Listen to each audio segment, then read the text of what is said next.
Did you know that 1 out of every 2 people within the LGBT community have experienced depression, whereas 3 out of 5 people have also experienced anxiety? 1 out of 8 people within the community between the ages of 18 and 24 have attempted suicide, whereas 1 out of every 2 people within the trans community alone have contemplated suicide. When it comes to mental health, 1 out of 8 people have stated that they felt treated unfairly by a healthcare professional, whereas 1 out of 7 people stated that they refuse to seek treatment or help because they fear discrimination. When it comes to hate crimes, the LGBT community is more susceptible to a hate crime versus a heterosexual person. And within that same community, minorities such as people of color, gay men, or youth are even more susceptible to a hate crime. When it comes to our homelessness population, amongst youth, it is equated to be between 11% to 40% of youth being homeless or displaced, and it equates to 17% for all LGBTQ adults in America alone. What are we doing? How can we stop this? How can we fix it? Let's talk about it. This podcast episode was brought to you and sponsored by Geek Squad Productions, your one-stop shop for all your audio needs. Tap in. What's up, y'all? It's your girl, Keelanda, and welcome back to another lovely episode of the Keys of Life podcast. All right, if you're returning, you already know I fucks with you. Welcome back. We left the light on for you. And if you're new, welcome. I appreciate you for tuning into the conversation because it's a good one. This month, we're talking about mental health awareness. So if this is a topic that you are interested in, make sure you guys like, comment, subscribe, and share. This podcast is on YouTube, it's on Spotify, it's on Amazon, it's on Apple, it's on all streaming platforms. So you have no excuse. And guess what else is on there? My past episodes. So I'm gonna need you to sync up, get caught up, so you guys can join the conversation and understand what I'm talking about. Understand who I am, all right? So let's get straight into the topic of today. Again, last week we were talking about mental health in general. This month is Mental Health Awareness Month, and it's a topic that does not get talked about in its authenticity. I feel like a lot of people kind of piggyback off of that and actually scapegoat the topic of mental health, but again, we're not going to get into that. That's for another conversation, but I want to talk about a group that I feel, because I am a part of this group, I feel does not get enough recognition or viewership or listenership, and that is mental health regarding the LGBTQ community. As you know, I am a lesbian. I'm a Black lesbian. I'm proud. I am not ashamed. And I love who I love, and I also love myself. So let me start off by saying that. And if anybody's out there struggling with loving themselves, I hope that after this episode, you will continue to love yourself a little bit more because you are special. You're still here, and I'm so glad that you're here. When we think about the LGBTQ community, what are some things that we hear? I'll tell you some shit that I be hearing, okay? Because I'm a lesbian, we all know I like other women. Duh. So I get so sick and tired of when I hear men say, oh, you just haven't found the right man yet. Or, something must have happened to you when you were younger. Or, you must not have a dad in your life, or, your mom must have been the man of the family, so you kind of learned from her, yada, yada, yada. Okay, we hear it all. And I'm pretty sure a lot of you can relate to that. Men too, gay men too. They probably hear the same things. Oh, you didn't have a dad around, or someone must have touched you. Okay. But let me break down some of those myths, okay? Growing up, and I'm just going to start off with my story because that's the only story I know how to tell, baby. So let's tell it. Growing up, I've always liked girls, okay? Before I even knew what gay was, lesbian was, I always knew I loved the features of a woman. I love the curves. I love full lips, the makeup, the hair, the nails, all of that. Just boom, attractive, okay? And I couldn't help how I felt. I just, oh my gosh, Miss Harris is so gorgeous. I had crushes on my teachers. I had crushes on my friends, boys and girls. But I'll be honest, when I was younger, about 7 years old, something did happen to me. I was sexually assaulted, and it fucked me up. It was very traumatic for me. It was a very traumatic experience for me because that's something that shouldn't happen to a 7-year-old. That's something that shouldn't happen to anybody against their own will.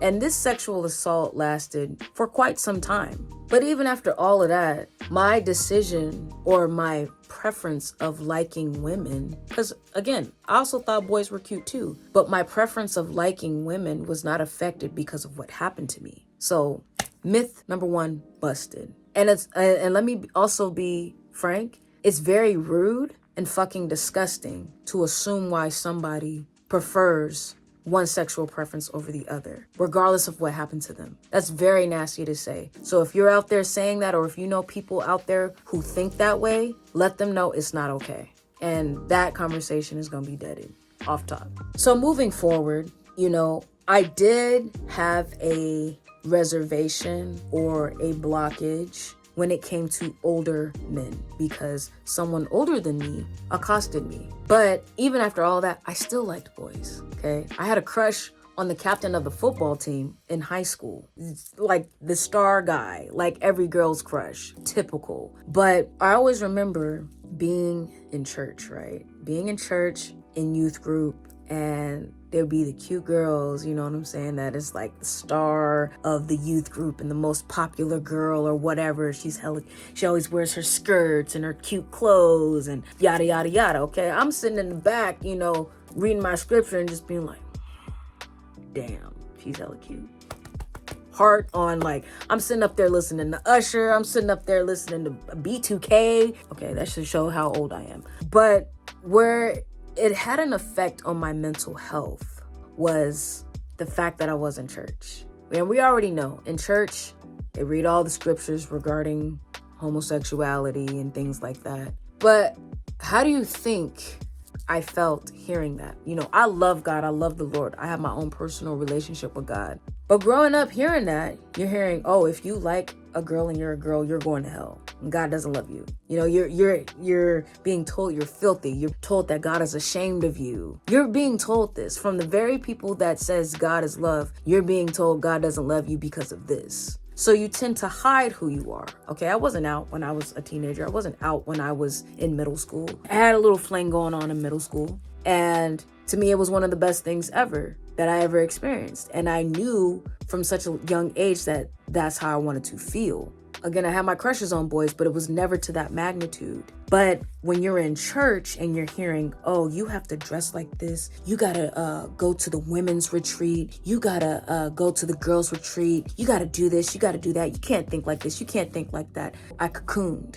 That was like one of my younger moments of closing myself off, my true identity. And it sucks because I've always been someone to show love and wanting to receive love. And I talked about this in my previous video about wanting to receive love, wanting to be accepted.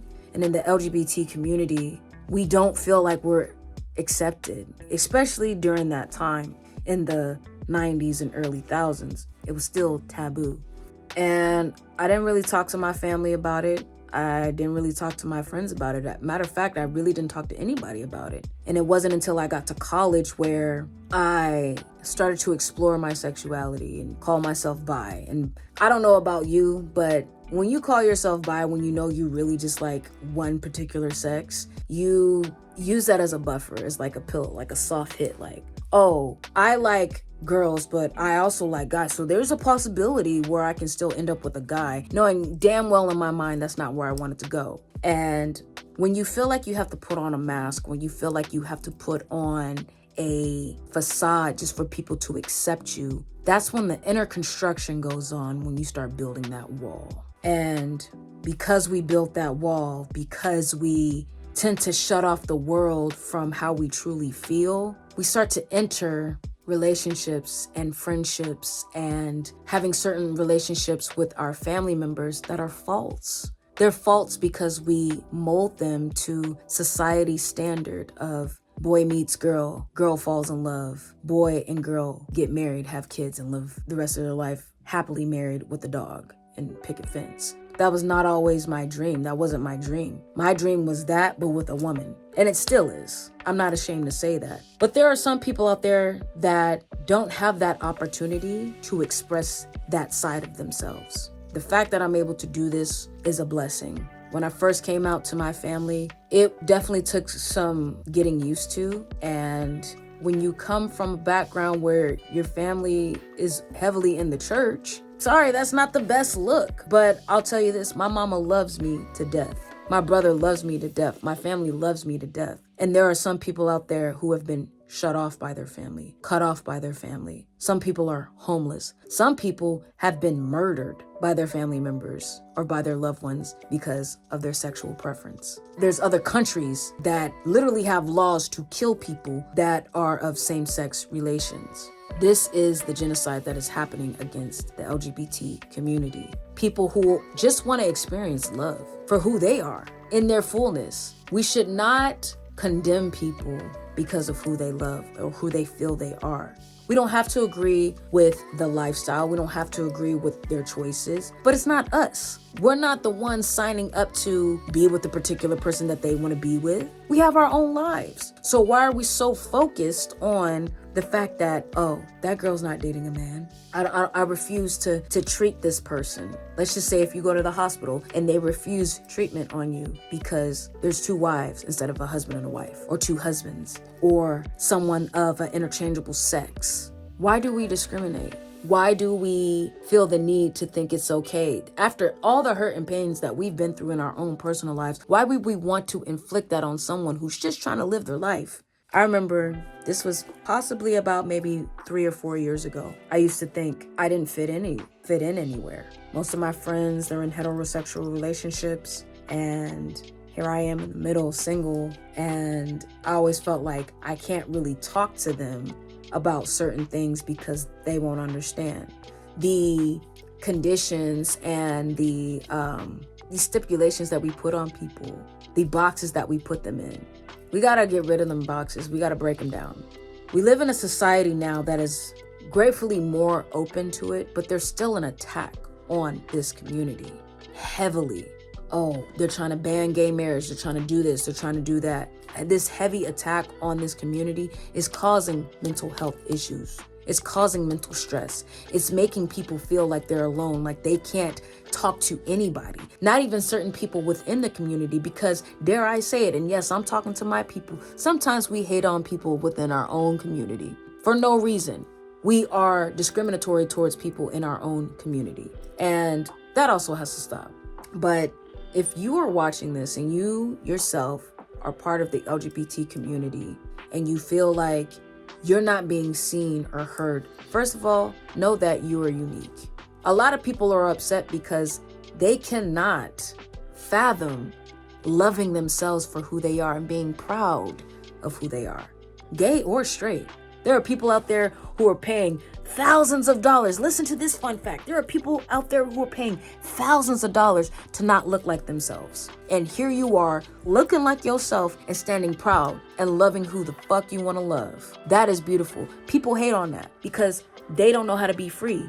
They don't know how to be free. When we tend to compartmentalize people and how they should be, how they should look, how they should talk, how they should walk, that means that they're living a life that is not their own. They're living a life that was conditioned for them. That doesn't have to be your life. I still struggle with certain things. I still struggle with dating sometimes. I still struggle with, whenever I go out to work, I dress like a full dude, okay? I have slacks on, I got a button up. Sometimes I wear a bow tie, got my chain, haircut low, jewelry on, looking sharp as a tack. But I know when people see me, they're like, is that a boy or a girl? I don't know how to address you. They get uncomfortable. And the fact that people are still getting uncomfortable, I just tell them like this, I'm whatever. If you accidentally call me sir, it's not the end of the world. If you call me ma'am, it's not the end of the world. But there are people out there who require certain pronouns and want to be addressed as such. Preference respected.